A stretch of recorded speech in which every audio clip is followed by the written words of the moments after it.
샹크스는 과거 어느 해적단과의 대결에서 승리하였고 샹크스는 우연히 보물상자를 발견합니다. 그리고 샹크스는 보물상자를 열었고 그곳에 우타가 있었습니다. 그리고 샹크스는 이를 못 본 채 할 수 없었기에 결국 우타를 걷어들였고 자신이 우타를 기르기로 결정합니다. 그리고 우타는 샹크스에게 걷어진 이후 샹크스를 진심으로 따랐으며 샹크스를 친아버지라고 생각했습니다. 하지만 샹크스는 우타가 가수가 되고 싶어 한다는 것을 눈치챘고 자신들과 계속하여 항해를 하게 되면 가수는커녕 제대로 된 노래를 할 기회조차 없다는 것을 알았기에 우타를 엘레지아에 내려놓고 떠나갔습니다. 또한 이 과정에서 토트 무지카가 우타의 몸에 빙의하였고 샹크스는 토트 무지카를 제압한 이후 우타를 배려하기 위하여 엘레지아를 멸망시킨 것은 자신들이라고 말합니다. 그리고 우타는 과거에는 샹크스를 진심으로 존경했으나 샹크스가 어느 날 자신을 엘레지아에 놔두고 떠나갔으며 심지어 엘레지아를 멸망시키고 보물만 쟁취해갔다고 착각하게 되어 샹크스를 원망하게 되었습니다.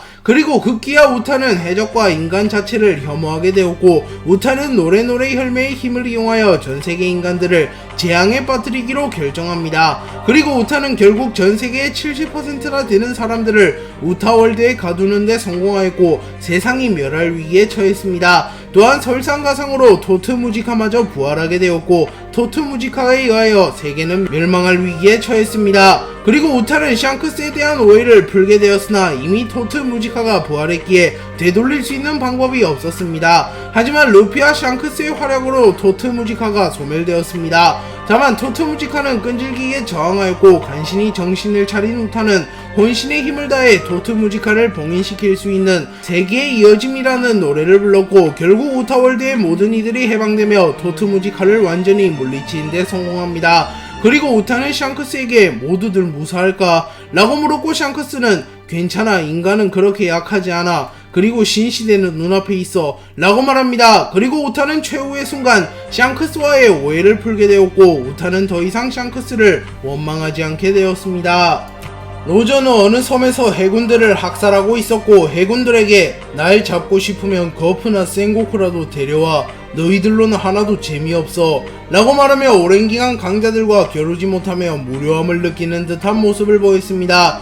그리고 잠시 후 버기가 사무라이가 나타났다는 소식을 전해주었고 곧바로 가방과 레일리는 전투태세를 갖춥니다. 하지만 로저는 직감적으로 오뎅이 강자라는 것을 깨닫고 자신이 직접 오뎅을 상대하겠다고 말합니다. 그리고 로저는 호기롭게 달려온 오뎅을 카모사리 한 방만으로 리타이어 시켜버렸고 오뎅은 당황하는 모습을 보이며 다시 한번 로저에게 달려듭니다. 하지만 그 순간 공중에서 흰수염이 날아왔고 흰수염은 오뎅의 복수를 하기 위하여 모라쿠모 기리의 폐양색 피기를 휘감은 이후 로저에게 다가갑니다. 그리고 로저는 자신과 대등하게 겨룰 만한 강자가 나타나자 흡족하며 왔는가 흰수염 이라고 말하며 에이스의 폐양색 피기를 휘감습니다. 그리고 잠시 후 로저와 흰수염이 충돌하였고 두 캐릭터는 닿지 않고 충돌하는 모습을 연출합니다. 그리고 이를 목격한 오뎅은 닿지 않았는데 라고 말하며 당황합니다. 그리고 이후 로저와 흰수염의 충돌로 인하여 섬의 나무들이 뽑혀나가고 하늘마저 갈라진 모습이 연출되었고 오뎅은 이둘의 충돌을 보며 가슴이 두근거렸다고 말하며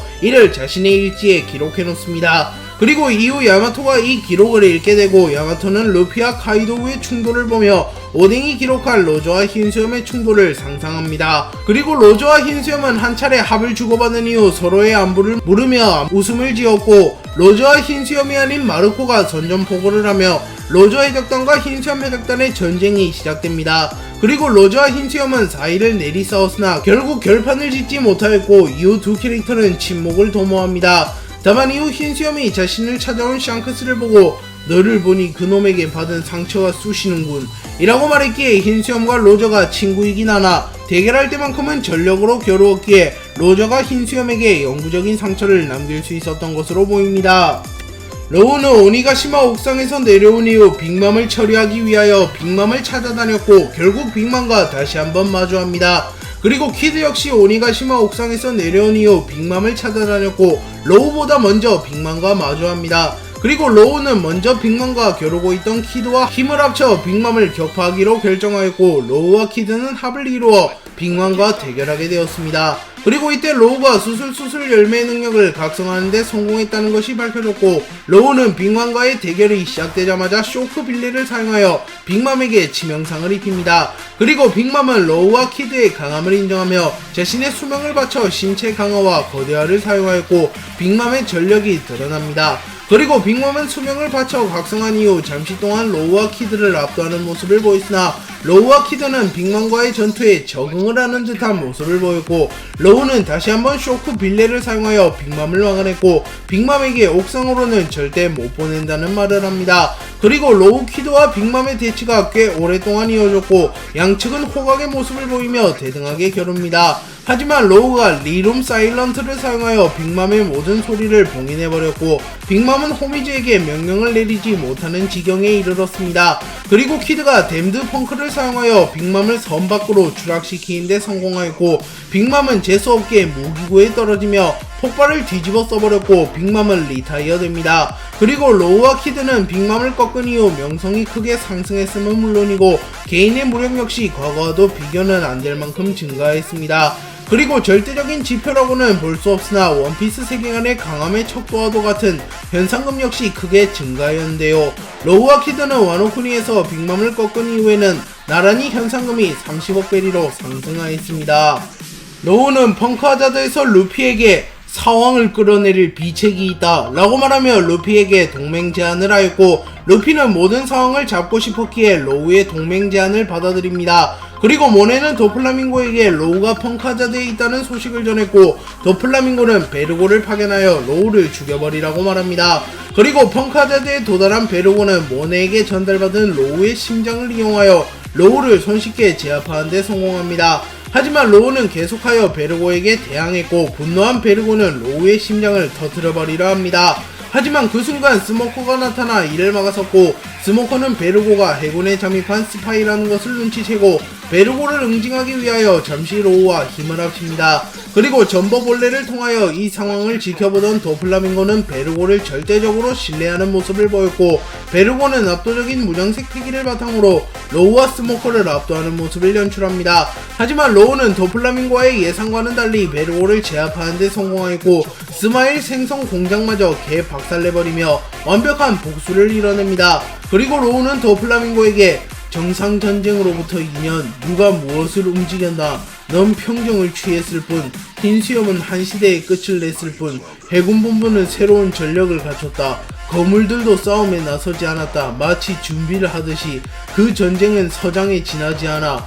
네가 언제나 말했었지. 감당하기 힘든 물결과 함께 호걸들의 새 시대가 온다. 톱니바퀴를 부쉈다. 이제 누구도 멈출 수 없어 라고 말하며 이제 신시대가 올 것이라고 말합니다. 그리고 실제로 로우의 말처럼 도플라밍고와 루피의 충돌을 기점으로 신세계의 대혼돈이 찾아왔으며, 그 중심에는 루피를 포함한 초신성들과 바다의 중심인 사왕들이 있었습니다. 샹크스는 폐왕색 패기가 유독 강하다고 알려진 인물로 폐왕색 패기만큼은 로저급에 근접했을 가능성이 높습니다. 샹크스는 오직 폐왕색 패기만으로 해군의 최고 전력인 해군대장 키자루 후지토라 로쿠규를 참교육한 전적이 있습니다. 또한 해군본부의 중장을 기절시키거나 모본가를 무릎 꿇게 만들며 엄청난 위력의 폐왕색 패기를 선보였습니다. 그리고 샹크스는 폐왕색 패기를 다른 형태로도 활용이 가능하며, 폐왕색을 휘감는 것 외에도 다른 형태로도 폐왕색 패기를 사용할 수 있는 몇 안되는 인물입니다. 그리고 샹크스는 견문색 패기를 사용할 수 있는 인물이며, 견문색 패기의 숙련도 역시 매우 높은 인물입니다. 샹크스는 견문색 패기를 극도로 수련하여 잠시 앞의 미래를 볼 수 있는 인물이기도 합니다. 그래서 샹크스는 카타쿠리가 자신에게 미래를 봤다고 말하자, 미래를 볼 수 있는 건 너뿐만이 아니다 라고 말했습니다. 또한 샹크스는 견문색 살인마라는 별명을 가진 인물로 아직 자세하게 밝혀지진 않았으나 견문색 패기를 차단할 수 있는 능력이 있는 인물로 추정되고 있습니다. 그리고 샹크스는 무장색 패기를 사용할 수 있으며 상황급 강자이기에 당연히 무장색 패기의 숙련도가 높을 것으로 추정됩니다. 그렇게 샹크스는 패기를 중점으로 전투하는 인물임을 알 수 있으며 수준급 패기를 소유한 인물이라고 평가할 수 있습니다. 그리고 샹크스가 미호크보다 검술은 명백히 아래라는 것이 드러났으나 패기만큼은 샹크스가 우위일 가능성이 높아 보이기에 아직은 샹크스와 미호크의 우열을 가리긴 힘들다고도 볼 수 있습니다. 아오키즈는 해군 3기생 출신인 인물이며 현재 3기생 중 가장 성공한 인물입니다. 또한 1기생 중 두각을 드러내던 아카이노 키자루와 함께 과거부터 해군의 미래를 이끌어갈 거물이 된 인재로 주목받던 인물이기도 하였습니다. 아오키즈는 해군에 입대한 이후 거프를 따라다니며 거프에게 많은 신세를 졌으며 거프에게 이것저것 배웠을 것으로 추정됩니다. 또한 거프가 로저 해적단을 토벌하러 갈 때 아오키즈 역시 동행한 것으로 묘사되었습니다. 그리고 시간이 흘러 아오키즈는 매우 빠른 시일 내에 중장으로 승진하였으며 오하라 버스토콜에 참여하게 됩니다. 그리고 아오키즈는 세계 정부의 명령에 따라 오하라의 고고학자들을 토벌하였습니다. 하지만 아카이누가 너무 과도하게 오하라를 공격하고 민간인들마저 학살하는 모습을 보이자 아오키즈는 난 저 멍청이만큼 할 생각은 없었어 라고 말하며 일말의 죄책감을 느끼는 듯한 모습을 연출합니다. 그리고 아오키즈는 어쩔 수 없이 해군으로서 자신을 배신한 전 동료 하구와를 제압할 수밖에 없었고 아오키즈는 아이스 타임 캡슐을 사용하여 하구와를 제압합니다. 그리고 아오키즈는 차마 로빈마저 죽일 수는 없었기에 로빈을 그냥 보내주었고 이는 훗날 원피스 세계관에 엄청난 영향을 끼치게 됩니다. 그리고 아오키즈는 정상결전에 참전하기 이전에 밀지모자 일당에게 해군대장이라는 벽을 실감시켜주기도 하였으며 정상결전에 참전하여 종횡무진 활약하며 전쟁을 승리로 이끌기도 하였습니다. 그리고 정상결전 이후에는 해군을 탈퇴하며 검은수염 해적단에 합류하며 쇼킹한 행보를 보이고 있는 인물이기도 합니다.